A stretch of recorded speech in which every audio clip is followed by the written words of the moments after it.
नमस्कार जय हिंद विद्यार्थी मित्र हो. एसटी महामंडळ भरतीसाठी अत्यंत गोड बातमी आहे.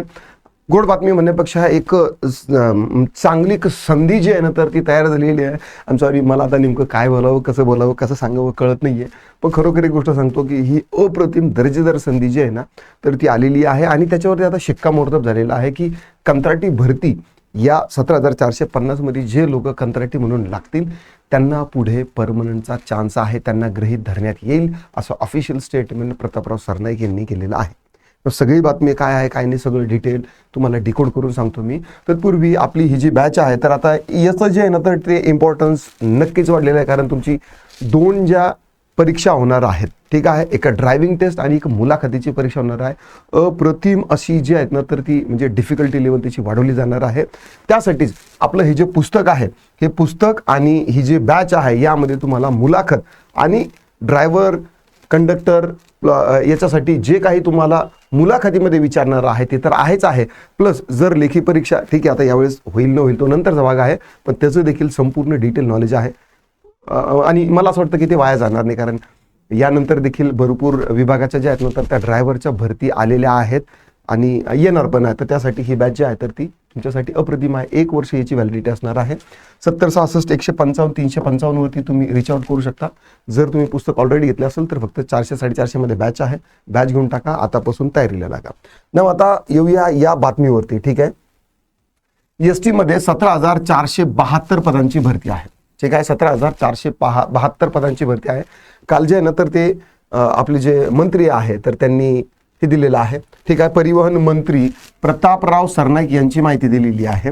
महाराष्ट्र टाइम्सची जी ना तर ती ही बातमी आहे. यामध्ये काय सांगितलेलं आहे, राज्य महामार्ग परिवहन महामंडळाच्या 17,472 कर्मचाऱ्यांची महाभरती करण्यात येणार असून आता कॉन्ट्रॅक्टनं जी आहे ना तर ती भरती येणार आहे. मी ही जी बातमी आहे ना तर ही तुम्हाला पाठवून देईल, त्यात काही धुमत नाही. आता यामध्ये बऱ्याचशा गोष्टी पण त्यांनी बाकीच्या हायलाईट केलेल्या आहे. सुविधा देताना एसटी तोट्यात आहे, जसं की त्यांनी सांगितले महिलांना प्रवासात 50% सवलत, 75% जास्त लोकांना मोफत प्रवास. आता 50% जरी महिलांना देत असले ना तर 50% राहिलेला जो खर्च येतो तो राज्य शासन उचलत असतं. इथं फ्री जरी दिलं तरी तो राज्य शासन खर्च उचलत असतं. त्यामुळे सरळ तोट्यात आहे असं म्हणणं थोडंसं इनलॉजिकल आहे, पण तरीही तोट्यात दाखवले जाते, पण काही निर्णय घ्यावे लागतात असे प्रताप सरनाईक यांनी सांगितलेलं आहे ना. आता यामध्ये महत्त्वाची जी गोष्ट आहे तर ती ही आहे, मी थोडंसं झूम करतो. ठीक आहे, आपल्यासाठी जी महत्त्वाची गोष्ट आहे तर ती आहे मंजुरीनंतर पुढील कारवाई काय होईल. ठीक आहे, म्हणजे आता यांनी सांगितलेलं आहे की 17,472 ही जी पदं आहे तर ही आम्ही राज्य शासनाकडे मंजुरीसाठी पाठवलेली आहे आणि ज्या वेळेस राज्य शासन मंजुरी देईल त्यावेळेस आपण ही भरती जी आहे तर ती परमनंट करणार आहोत असं त्यांनी सांगितलं होतं. मग मंजुरीनंतर काय होणार आहे बघा. आता मंजुरीनंतर काय होणार आहे,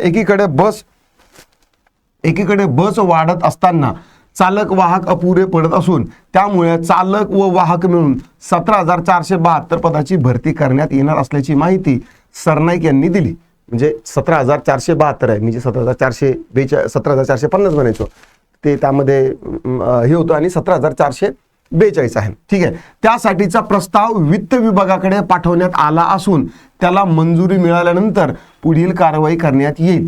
आता हा जो प्रस्ताव आहे तर तो मंजुरीसाठी पाठवलेला आहे. कुठल्याही भरती ज्यावेळेस येते त्याचा आकृतीबंध बिंदू नामावली, वित्त विभागाची मान्यता, म्हणजे वित्त विभागाला पूर्ण 60 वर्षापर्यंत त्यांची नोकरी म्हणजे त्यांची जे पगार आहे तर ती झापू शकते का महाराष्ट्राला, देन PF ESIC इतर भत्ते जे आहेत तर ते होऊ शकतात का, त्याचा अंदाज जो आहे ना तर ते वित्त विभाग घेत असतं आणि वित्त विभागाच्या मान्यतेनंतरच कोणत्याही विभागाची भरती जी तर ती येत असते. म्हणजे ही मंजुरी येणार आहे असंही ते म्हणाले. आता आपल्यासाठी शेवटची लाईन फार महत्त्वाची आहे. या भरतीमध्ये कंत्राटी कर्मचाऱ्यांना प्राधान्य देण्यात येईल असे आश्वासन यावेळी सरनाईक यांनी दिले. म्हणजे आता let me say it once again, let me read it once again. या कंत्राटी भरतीमध्ये, ठीक आहे, परत एकदा, या कंत्राटी भरतीमध्ये कर्मचाऱ्यांना प्राधान्य देण्यात येईल. या भरतीमध्ये कंत्राटी कर्मचाऱ्यांना प्राधान्य देण्यात येईल असे आश्वासनही प्रतापराव सरनाईक यांनी यावेळी दिलेलं आहे. म्हणजे आताची जी 17,442 पदाची भरती होणार आहे याच्यासाठी तुम्ही आतापासून कंबर कसली पाहिजे. साम दाम दंड भेद कशाही पद्धतीनं का होईना पण आपल्याला ही भरती जी आहे ही सक्सेसफुली हे पद जे नंतर ते आपल्या पदरात पाडूनच घ्यायचं आहे. नव आपण आता जे 10 तारखेपर्यंत जे फॉर्म होते तर ते बंद केलेले आहेत भरपूर महाराष्ट्रातून आणि मराठवाड्यातून स्पेसिफिकली भरपूर विद्यार्थ्यांचे फोन येत आहेत. तर आपण मराठवाड्यातील विद्यार्थ्यांसाठी मराठवाडा फक्त मराठवाड्यातील विद्यार्थी जे आहेत यांचे फॉर्म्स आपण आपल्या अकॅडमी तर्फे मागवत आहोत. ठीक आहे ठीक आहे. याच्यासाठी तुम्हाला एकही रुपयाचा खर्च नाही. हा फक्त तुमचे जे कागदपत्राची झेरॉक्स वगैरे जे लागणार आहे ना, बस तेवढीच जी काय झेरॉक्स आहे तर ती लागेल तुम्हाला. आणि सगळे कागदपत्र जे आहे 21 तारखेपर्यंत 21 तारखेपर्यंत तुम्हाला आपल्या अकॅडमीच्या ॲड्रेसवरती पाठवायचे आहे. जर तुम्हाला शक्य असेल तर स्वतः येऊन भरून दिले तरी आश्वस्त तुम्हाला जास्त होईल. जर नसेल तर तुम्हाला काय करायचं आहे की पोस्टाने का होईना पण तुम्हाला पाठवायचे आहे. आता इतर प्रदेशातले जरी विद्यार्थी असतील त्यांनी फॉर्म पाठवले तर त्यांचं कदाचित म्हणजे काम होईलच, किंवा ज्यांनी मराठवाड्यातले असतील सगळ्यांनी फॉर्म भरले म्हणजे अमोल सरांकडे भरलं म्हणजे आता आपलं काम झालं असंही नाही. ठीक आहे. आपण फक्त काय करतो की आपले निवड होण्याचे चान्सेस जास्त राहायला पाहिजे या उद्देशाने आपण काम करत आहोत.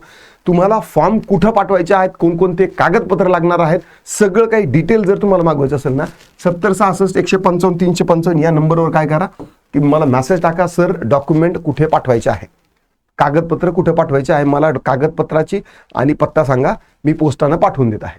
या नंबरवरती तुम्ही काय करा, फक्त मेसेज करा आणि तुमचे कागदपत्र पाठवा. आणि येस, या भरती प्रक्रियेमध्ये आपलं जे नाव आहे तर ते मी प्रामाणिकपणे सगळ्यांना सांगतो मी की प्रामाणिकपणे जेवढं होईल तेवढं शक्य प्रयत्न करणार आहे.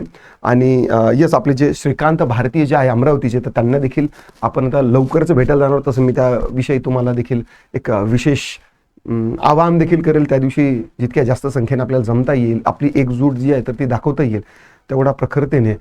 पेपरला म्हणजे आश्वासन दिलेलंच आहे असं आहेच, पण त्याच्यावरती अंमलबजावणी होण्यासाठी आवाज जो आहे तर तो मोठा धरायला किंवा मोठा करावा लागणार आहे. तर त्यासाठी येस, ही सगळी यंत्रणा जी आहे तर ती पुढचे काही दिवस आपल्याला राबवावी लागणार आहे. आशा करतो तुम्हाला व्हिडिओ आवडला असेल तर लाईक करा, शेअर करा, कमेंटमध्ये तुमचे काही दिक्कत, डाऊट, क्वेरी, परेशान असतील नोंदवू शकता. आता पुरते एवढंच थांबतो. पुन्हा भेटूया. राम राम.